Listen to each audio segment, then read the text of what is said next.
Bienvenue à toi dans cet épisode spécial. Aujourd'hui, on va parler de l'eau, du feu, de la terre, de l'air, parce que oui, ta relation aux éléments en dit long sur ton ancrage, ton corps physique, même ta vie professionnelle, ton business si tu es entrepreneur, mais aussi ta magie, tes dons. Pour moi, c'est la base de tout, de développer cette relation profonde avec les éléments. Donc évidemment, on va aller dans chacun d'entre eux pour que tu puisses aller voir aujourd'hui comment ils peuvent te soutenir là où tu en es de ton côté. Alors si c'est la première fois que tu viens dans ce podcast Entre sorcières, bienvenue.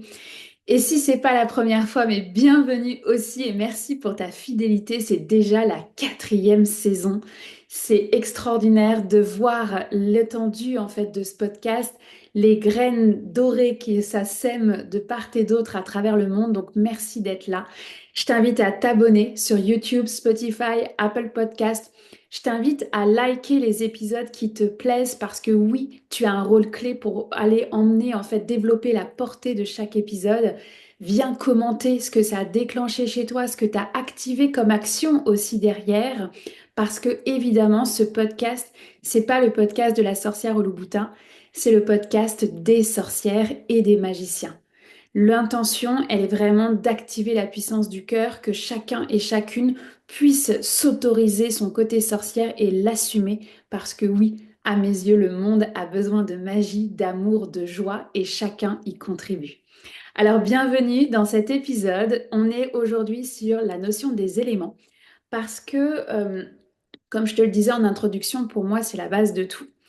Aujourd'hui, au moment où j'enregistre cet épisode, il y a un vent du sud à l'extérieur. Et c'est comme ça que j'ai préparé ce podcast, cet épisode spécifique, en me reliant à l'énergie du vent d'aujourd'hui, qui est un vent du sud.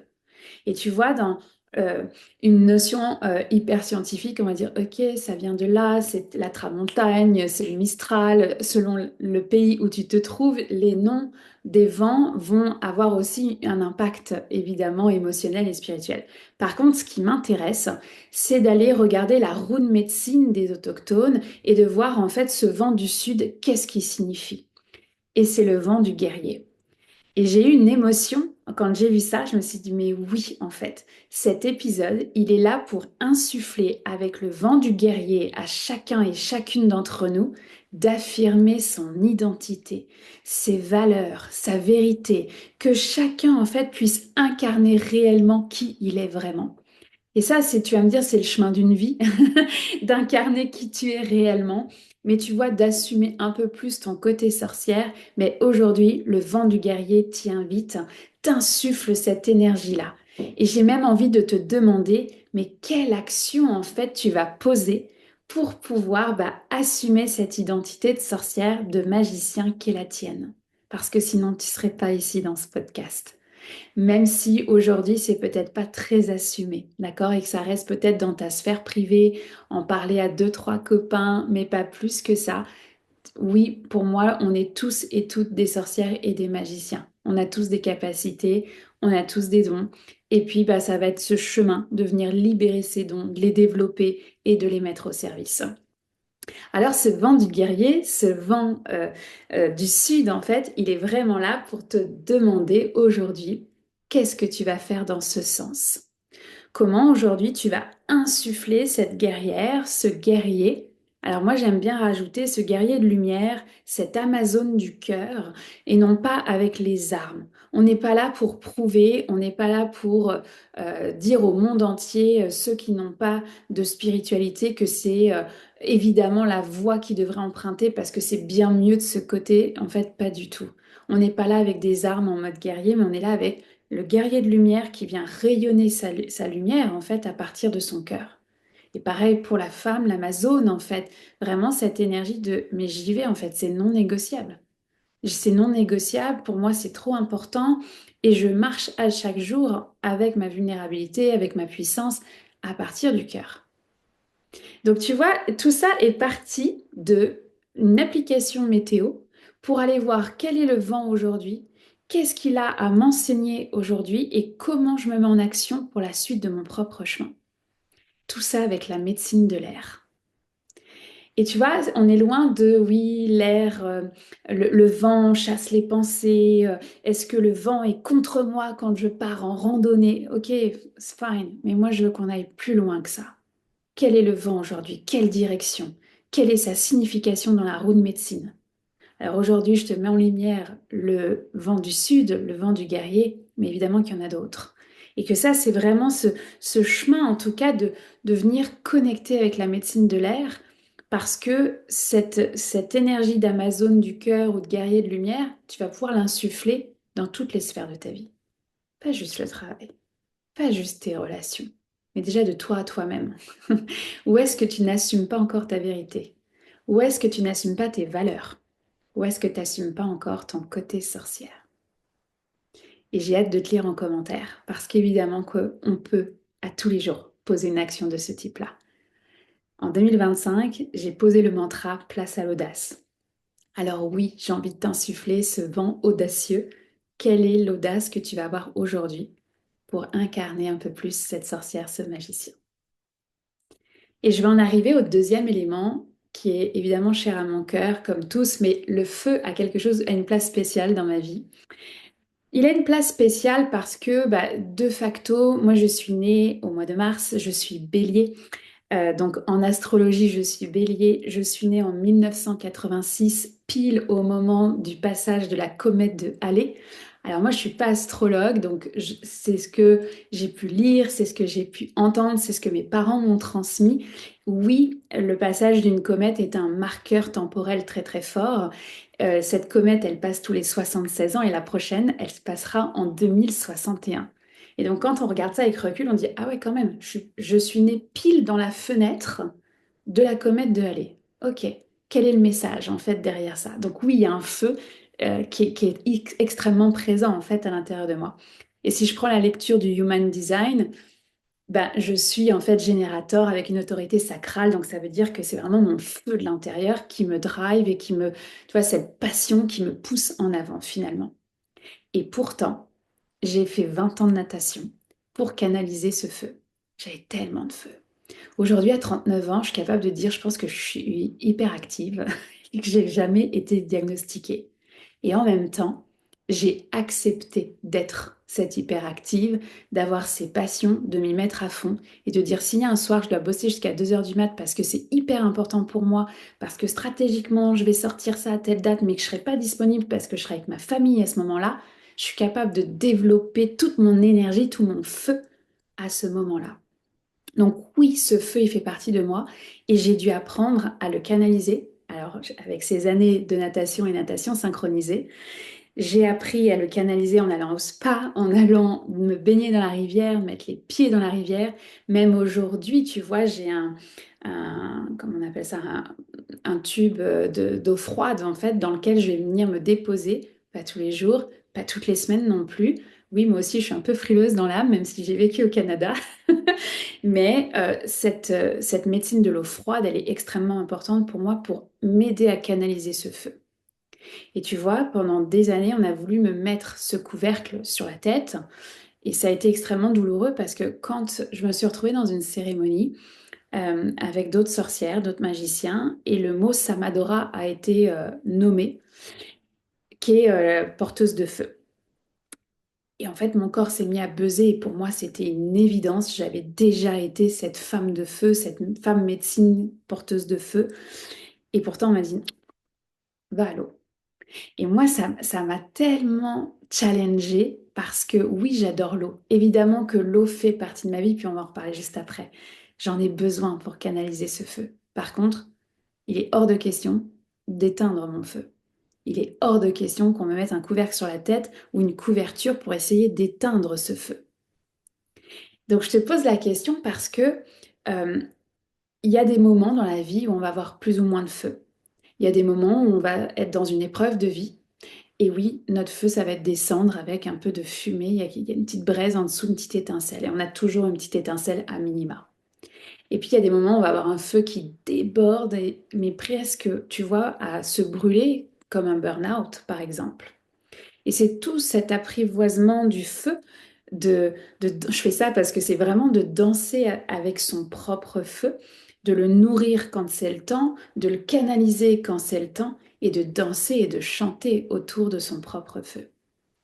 Et tu seras surpris parce que parfois on pense qu'on a un super beau feu, et en fait, quand on va dans l'invisible, c'est plutôt des cendres. Et c'est vraiment intéressant de faire ce constat-là. Et là, je vais te référer à une méditation que j'ai enregistrée dans la table ronde des visionnaires avec Aurélie, la mentor des corps. La méditation, elle est disponible sur YouTube et Instagram. Je mettrai le lien juste en dessous de cet épisode pour que tu puisses aller la vivre. Ça va te prendre moins de 30 minutes pour aller la vivre et prendre en fait le pouls. Où est-ce que tu en es exactement avec ton feu aujourd'hui? Je rappelle que c'est pas bien ou mal de voir des cendres ou de voir un énorme feu, c'est juste avoir ce constat, cette humilité et de dire oui, aujourd'hui j'en suis là.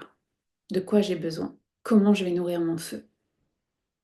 Donc je vais t'inviter à aller le voir dans l'invisible et à vivre cette pratique, cette méditation chamanique et de faire ce constat, en fait de prendre vraiment cette réalité d'où tu pars. Aujourd'hui, où est-ce que tu en es? Ça ne veut pas dire que dans le passé, tu as eu un super beau feu et c'était canon, mais peut-être qu'aujourd'hui, il est temps de le nourrir, de le rallumer. Tu vois, c'est une danse. Le feu, c'est vraiment une danse. C'est un enseignant extraordinaire. Alors, c'est sûr qu'au moment où j'enregistre cet épisode, je viens de passer 3 jours à faire des feux dans un foyer de feu de cheminée euh, chez mon papa. Et qu'est-ce que j'ai aimé ça! Parce qu'à chaque fois que j'allumais le feu, ça marchait ou ça marchait pas, il y avait un enseignement.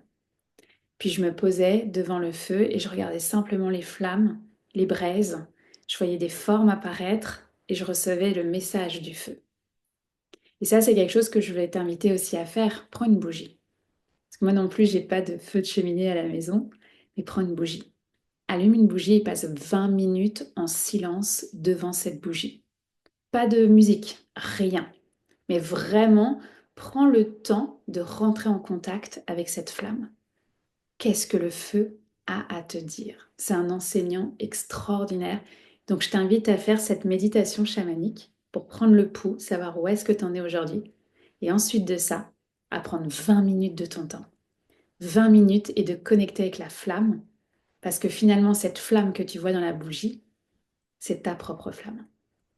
Qu'est-ce qu'il est venu t'apprendre sur toi-même aujourd'hui? Le troisième élément dont je vais te parler, évidemment, c'est l'eau. Parce que l'eau, elle a une énergie extraordinaire. L'eau, elle est là pour nettoyer. Elle est là pour nettoyer. Tu sais, quand on a, par exemple, un dégât des eaux, on a une inondation, ou simplement on va à la mer. Pour moi, ce sont des moments où l'eau vient nettoyer. Alors tu vas me dire, super, mais j'ai pas vraiment envie de vivre un tsunami. Je t'entends, d'accord? Et pourtant, je suis convaincue qu'il y a quelque chose à apprendre aussi de ces grandes montées des eaux et que au-delà de toute la destruction que ça peut apporter, il y a un nettoyage émotionnel et énergétique qui se fait aussi. Donc un dégât des eaux, pour moi, c'est pas anodin. Quand là, ça fuit dans la salle de bain et qu'il y a de l'eau qui tombe dans la cuisine, moi j'aime aller remonter ce fameux fil rouge. La mer, avec la médecine du sel, on vient nettoyer encore plus en profondeur. Il y a vraiment cette énergie de nettoyage, de nettoyer ses énergies dans son corps, mais aussi dans son business, dans sa maison, tes pierres, tes outils, ton tambour. En fait, comment tu as nettoyé En fait, je vais te poser la question autrement. Quand as-tu nettoyé pour la dernière fois les énergies de ton corps, les énergies des rituels que tu peux faire? Donc, je pense aux pierres, je pense à tes outils de sorcière. Je pense à ton tambour, ton hochet, si tu en as un, et aussi ton business. Quand as-tu cliné pour la dernière fois les limites, les énergies de ton business, de ta vie professionnelle, de l'environnement dans lequel tu travailles, le bureau où tu travailles, par exemple? Si tu n'es pas entrepreneur, on peut aussi évidemment nettoyer l'espace dans lequel on va bosser. Quand as-tu fait ça pour la dernière fois? Et là, il y en a qui vont me dire, bah oui, hier, aujourd'hui, ok, on fait pas ça tous les jours, on s'entend, mais c'est important de le faire régulièrement.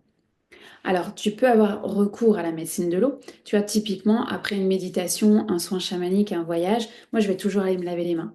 Je vais passer de l'eau sur mon visage aussi pour m'aider à m'ancrer. Ça permet de revenir tout de suite ici et maintenant, de boire une tisane, boire un bouillon. Il y a vraiment ça te ramène dans le corps physique. Voilà.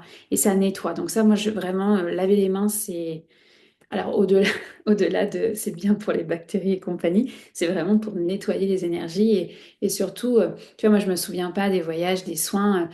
Si je t'ai fait un soin il y a, je sais pas, même il y a un mois ou il y a une semaine, je vais pas m'en souvenir. Ça passe. En fait, ça passe à travers moi et je veux surtout pas retenir parce que sinon, je vais emmagasiner ton énergie, celle de l'autre et en fait, ça sera plus possible. Moi, je suis juste un canal. J'aime bien dire, moi j'allume les bougies le long de ton tapis rouge, mais c'est toi qui marches ton tapis rouge. Et l'eau, en fait, va m'aider à faire ce nettoyage-là. Donc je vais me laver les mains, je vais demander aussi à ne pas me souvenir, en fait, et à laisser partir. Voilà. J'ai toujours un petit pot d'eau aussi avec moi quand je me connecte à des pratiques que j'organise ou que je reçois. J'ai toujours un pot d'eau pour nettoyer parce qu'on est quand même composé à 70% d'eau, 80% selon les lectures. Donc en fait, j'ai pas envie d'emmagasiner dans mes eaux intérieures ce qui va se passer dans ma pratique professionnelle. Mais c'est la même chose, toi, au travail. Parce que oui, il y a des énergies, il y a une réunion qui s'est mal passée, il y a peut-être ce collègue que tu peux pas voir en peinture, ben, en fait, tu emmagasines des énergies. Donc c'est important de venir nettoyer ça. Et en fait, tout simplement, hein, c'est d'aller à la douche et de demander à l'eau de t'aider à nettoyer.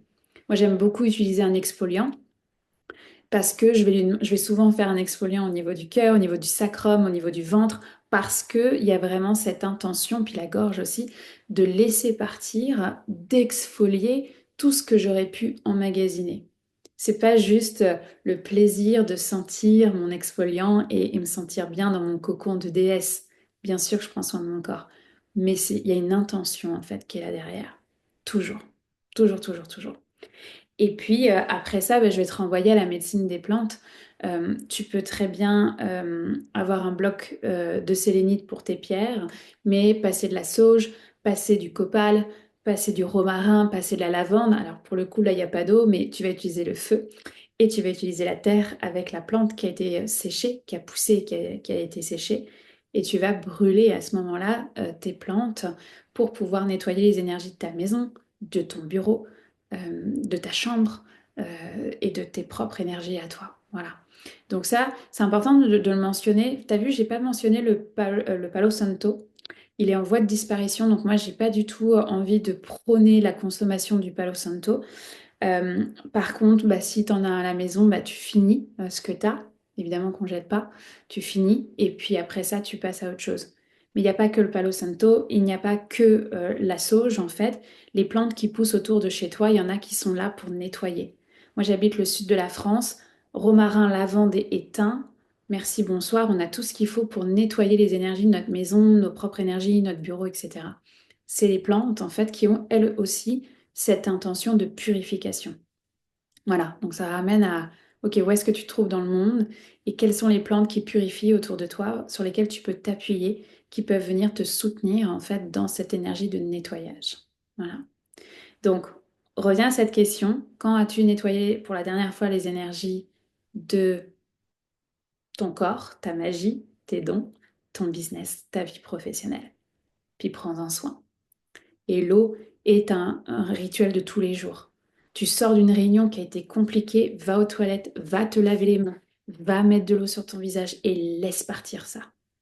L'énergie de tes collègues, c'est pas la tienne. Je te donne un exemple hyper concret, mais c'est valable pour les thérapeutes, c'est valable pour une vie d'entreprise, c'est valable si tu es instit avec des élèves aussi, c'est pareil. C'est pareil. C'est vraiment cette énergie d'intention de nettoyage. Voilà. Et puis, le dernier élément dont je vais aborder, évidemment, c'est la terre. La terre, la terre, la terre, celle qui te soutient, celle qui te permet cet ancrage, celle sur laquelle tu vas pouvoir toujours reposer. C'est précieux. Ce fameux mot de la Pachamama, c'est précieux d'avoir cette relation à la terre. C'est pas dans nos villes hyper bétonnées, d'accord? C'est oui, tu peux partir à la campagne et puis dire, bah oui, j'habite en ville, donc j'ai pas accès aux éléments. En fait, ça, c'est pas vrai, d'accord? Ça a été vraiment un apprentissage pour moi. Quand j'ai déménagé de ma campagne québécoise et je suis arrivée dans un pavillon citadin en France, je peux te dire que le gap, il a été immense. Moi, j'habitais à la montagne, j'avais des coyotes qui venaient sur mon terrain et j'avais un tipi. Et là, je me retrouve dans un pavillon collé serré parce qu'il n'y a pas d'espace. Tu vois, et je me disais, mais comment je vais faire? Comment je vais réussir à connecter à la Terre? Comment je vais réussir à connecter aux éléments? J'ai plus accès. Je voyais même pas les étoiles de là où j'habitais. Et en fait, ça a été un an de reconnexion aux éléments, d'approfondissement en fait de ma relation avec chaque élément. Et que la Terre, en fait, elle est disponible au square à côté de chez toi. Elle est disponible évidemment à la campagne. Elle est disponible peut-être à quelques kilomètres de chez toi. Elle est peut-être disponible dans ton jardin, même s'il est tout petit. Aujourd'hui, j'ai un jardin qui fait 2 mètres par 2 mètres, d'accord? Mais j'ai un olivier. J'aime aller enlever mes chaussures et aller remercier l'olivier, rentrer en connexion avec cet arbre, recevoir un câlin de mon olivier. On s'entend que c'est pas un grand chêne, d'accord? Parce que les grands arbres, on peut aller venir se lever, les enlacer dans le temps d'une rando, si c'est pas chez toi. Mais un olivier, moi j'adore. En fait, je viens poser mes mains dessus, je viens me ressourcer auprès de lui. Et c'est tout simple. Tu vois, je suis en train de, j'ai l'impression de dire des choses tellement simples, mais tellement évidentes. Et tu vois, je vais te ramener aussi à ta première maison, ta première terre. Alors, ta première terre, c'est celle de ta grand-mère. C'est l'utérus de ta grand-mère. L'ovocyte qui a permis de te féconder, de te donner la vie, il a été fabriqué pendant la grossesse de ta maman dans le ventre de ta grand-mère. On est avec notre réserve, si tu veux, de follicules.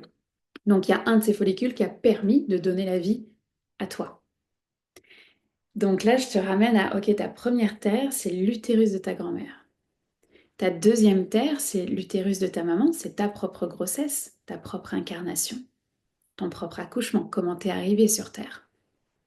Et puis ta troisième terre, c'est aujourd'hui ton corps physique tel qu'il est aujourd'hui.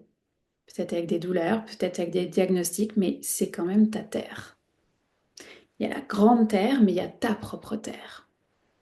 Et donc, je veux t'emmener avec cet épisode aujourd'hui à comment t'en prends soin de ta propre terre. Aujourd'hui, comment tu prends soin de ton corps? Est-ce que tu t'es mis, par exemple, je sais pas moi, une discipline de, ok, une fois par semaine, je vais faire ça, une fois par mois, je me paye un spa, j'en sais rien, tu vois. Je te propose des choses qui font du sens pour moi, mais c'est important que toi, tu ailles définir comment tu prends soin de ta propre terre. Et puis ensuite de ça, c'est ta relation à la terre à ce moment-là, par rapport aux saisons, par rapport à ton jardin, par rapport à ce temps que tu t'accordes en nature, les randos que tu peux aller faire, juste d'aller marcher, marcher au bord de la rivière, au bord d'un lac, au bord de la mer. Est-ce qu'aujourd'hui, tu sors des écrans et tu prends le temps d'aller vivre et ressentir ces éléments? Et pourquoi je t'emmène au sujet des lignées? Parce que oui, c'est ta propre terre, comment tu as constitué ton corps, ta propre terre, mais c'est aussi pour te rappeler que tes lignées, elles ont été ce qu'elles ont été.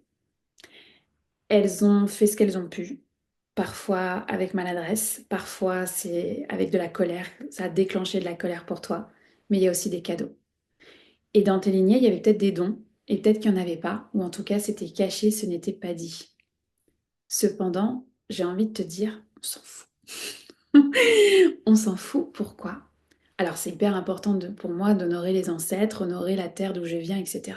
Les terres d'ailleurs d'où je viens. Parce que dans le cas de double culture, effectivement, il y a aussi la relation avec le pays où tu es né, mais le pays d'où tu viens et le pays que tu choisis. Ça fait partie aussi de ta relation à la terre à ce moment-là. Mais tes dons, elles ont eu des lignées, ils ont fait ce qu'ils ont pu ou pas. Et puis, mais aujourd'hui, toi, tu traces ta route. Toi, tu choisis le pays où tu vis. Tu choisis la ville, la région où tu vis. Tu traces ta route.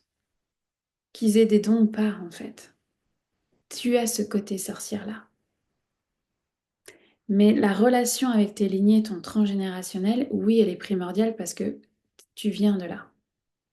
Et qu'on, même énergétiquement, même si tu as coupé par exemple les relations avec tes lignées, énergétiquement, tu fais ton propre chemin. Tu fais ton propre chemin, il y a une empreinte énergétique de tes lignées.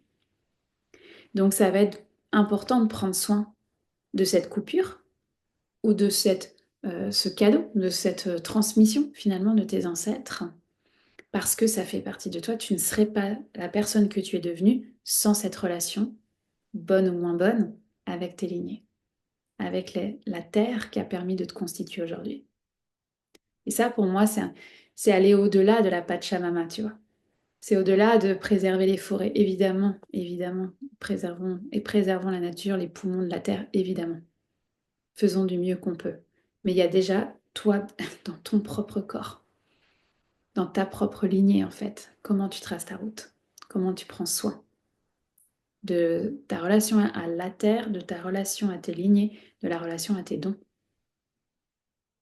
Et c'est là où j'avais envie de t'emmener avec les 4 éléments, en fait, de te poser toutes ces questions pour que tu puisses aller affiner, que tu puisses aller prendre le temps et de dire, OK, là, dans ce qu'elle a dit aujourd'hui, waouh, là, ça vient me chercher sur le feu.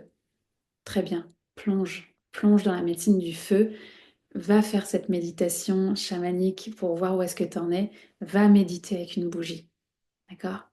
Et puis si c'est bah, effectivement, la dernière fois que j'ai pris soin de mes pierres, c'était il y a longtemps, mais prends soin de tes pierres aujourd'hui. On s'en fout qu'on soit la pleine lune ou la nouvelle lune. Prends soin de tes pierres. Moi, j'ai un bloc de sélénite, très bien. Comme ça nettoie. Et puis, ça ramène aussi au pouvoir de l'intention. De juste prendre une pierre et de dire, OK, je demande à mes alliés, à mes animaux totems de m'accompagner. Alors, je vais demander à un animal totem dédié, en fait, à ma protection et les nettoyages qui sont requis pour moi, de m'aider à prendre soin, justement, de mes outils de femme médecine. Voilà. Et donc, du coup, bah, c'est vraiment à toi maintenant de te mettre en action. Quelle action tu vas poser pour aller approfondir ta relation avec les éléments? Et dans ton business, c'est pareil. Je vais reprendre l'angle business pour les entrepreneurs, mais est-ce que tu as du feu aujourd'hui pour offrir tes services, créer cette nouvelle offre, lancer, je sais pas moi, ton site internet, ce nouveau réseau social, écrire ce post, être visible, ça va venir de ton feu. Oui, il va falloir chasser les pensées et rembrasser en fait la médecine du vent et t'appuyer justement sur ce vent du guerrier, d'affirmer ton identité parce que oui, on veut te voir et que tu es sacrément magique et qu'on a besoin de ta médecine. Tu vas t'appuyer sur l'eau, évidemment, parce que tu vas en prendre et en laisser dans les programmes, les formations où tu vas aller. Tu vas nettoyer les énergies des personnes avec qui tu vas connecter, par exemple, dans une immersion en présentiel. Oui, ça va être important de nettoyer, évidemment, et de nettoyer ton business, nettoyer ton cadre, tes limites dans ton business. Que ça soit clair, que ça soit structuré et que personne, en fait, puisse rentrer. Il y a un dôme de protection sur ton business en tant que tel. Tu as un animal totem d'ailleurs aussi qui est dédié à ta vie professionnelle. Donc, oui, ça va être important de prendre soin pour bah, éviter les attaques énergétiques, éviter les jalousies, etc., etc. Pour que tu puisses en fait bah, débloquer les résultats, les ventes que tu as envie d'avoir. Et puis, bah, s'il n'y a pas d'ancrage, s'il n'y a pas de relation à ton corps et à la terre, bah, ton business, il flotte. Ton business, il est perché, on comprend rien, on n'arrive pas à capter en fait ta médecine, tes offres, parce que c'est pas là, quoi. Et ça va prendre ce temps de revenir dans l'ancrage pour pouvoir comprendre ton langage en tant que client, qu'on aille comprendre justement toute ta magie. Mais si t'es trop perché, on comprend rien. Et je te le dis avec beaucoup d'amour parce que je suis passée par là. Voilà. Donc c'est ça que j'avais envie de te nommer. Et puis bah, la suite, en fait, par rapport à cet épisode, elle peut être de 3 façons. La première, c'est que tu vas aller prendre soin de un élément avec tous les outils, les propositions que je t'ai faites. Deuxième, en fait, tu vas me dire, ok Laurence, moi j'ai vraiment envie de libérer mes dons. J'ai envie de m'autoriser à être ce côté sorcière, ce côté magicien. Je sens que c'est là, mais pourtant c'est dur d'ouvrir la porte de la magie. Je te dis oui, à 2000%, je comprends. Et je te donne rendez-vous dans le parcours chamanique qui s'appelle Unity. c'est l'objectif même, que tu puisses libérer les menottes qui te retiennent, en fait, libérer tes dons et t'autoriser, en fait, cette croisée des chemins et t'autoriser cette partie de toi.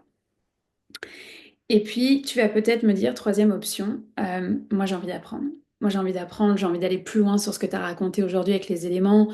J'ai envie d'en savoir toujours plus sur le chamanisme. Je suis prête, je suis prêt à embrasser ce magicien, cette sorcière, cette femme médecine, cet homme médecine, et même, parce que tu le sais, si c'est le cas pour toi, la chamane ou le chaman que tu es.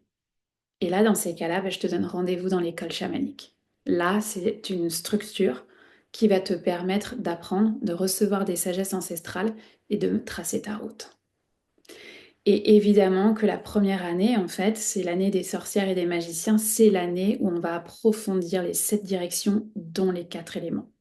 Tu vas avoir un atelier par élément pour justement que ça soit hyper ancré à l'intérieur de toi, cette relation avec les éléments. Oui, ça fait partie du processus de l'école chamanique. Donc je te mets les liens en dessous de cet épisode. Va voir et évidemment, viens me poser des questions.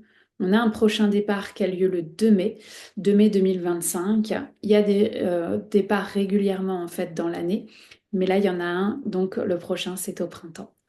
Je t'embrasse fort, je te dis à très bientôt et surtout, apprivoise ta relation avec les éléments parce que oui, tout part de là à mes yeux.